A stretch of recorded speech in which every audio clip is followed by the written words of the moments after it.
Welcome back to the Green Door Dinner Party. My name is George, and today, since we're going back to the meat, I'm going to do some pork chops. One of my favorite meals as a kid was pork chops.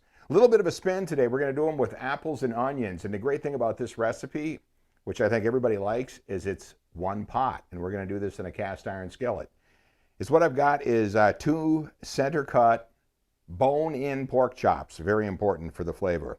We're going to use a combination of herbs, which is your classic poultry bundle, rosemary, sage, and of course thyme, salt, pepper, some Dijon mustard, and of course a Gala apple, and a thin sliced medium-sized onion.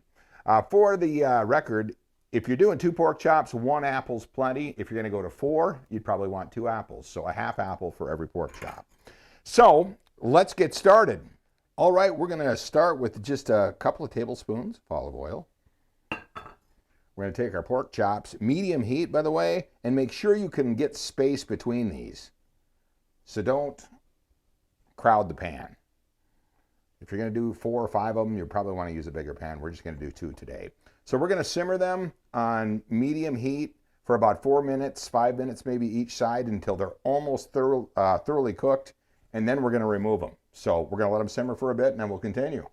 Okay, these have been searing over medium heat for about 4 minutes. Let's check the other side. Oh, yeah. Can you believe that? Is that my signature saying now? Looking good, good, good. So we're going to go about another 4 minutes on this side as well. You don't want them completely cooked, maybe slightly pink in the middle, because they're going to continue to cook when we get the sauce in later. All right, our pork chops are done. So we're going to pull these out temporarily. They're not done yet, but they're done doing this portion of the cook, right? We're going to set them aside. We're going to add our apples and our thinly sliced onion.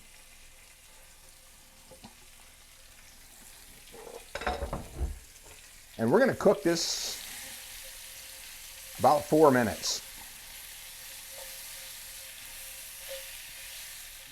All right, our apples and onions have been simmering for about 4 minutes, and they're getting tender, a nice sear on those apples and onions. So we're going to add our fresh herbs. Again, it's just your basic poultry bundle with thyme, rosemary, and sage. So sprinkle them around.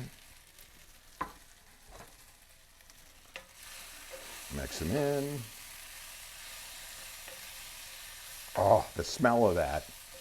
I mean, if you could be in here and smell this right now, it is unbelievable. And this is so easy. Again, this is all in just one pan.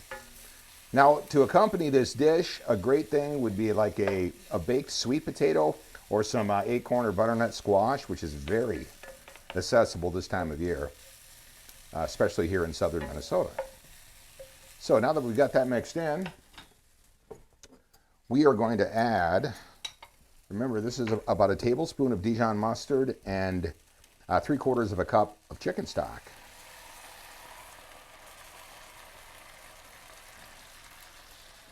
And this is where you work the bottom of that pan. Turn the heat down just a bit with a wooden spoon to get all of that flavor.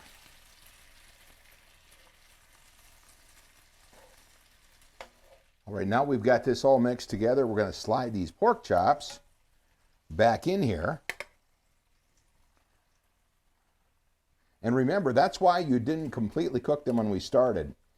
They'll spend a little time in here with this now. So we'll give this just a chance to kind of reduce. It'll thicken that sauce up a little bit, warm the pork chops back up, and it's really just that simple. All right, the pork chops, the onions, the apple's been simmering for a few minutes.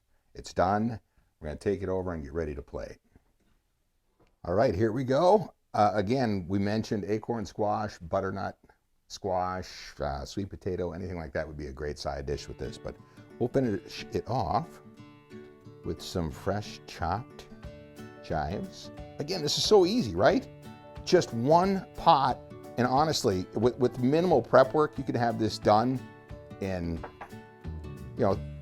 25, 30 minutes. So there you go. Pan-seared pork chops with apples and onions. It smells like heaven and it tastes even better. You just wait. And again, so easy to make. The recipe, we'll have that below. Thanks for watching the Green Door Dinner Party. Stay tuned for the fall and holidays. We've got a lot of great stuff coming. So find us on YouTube, subscribe and like that channel so we can notify you when we do something new, and follow us on Facebook as well.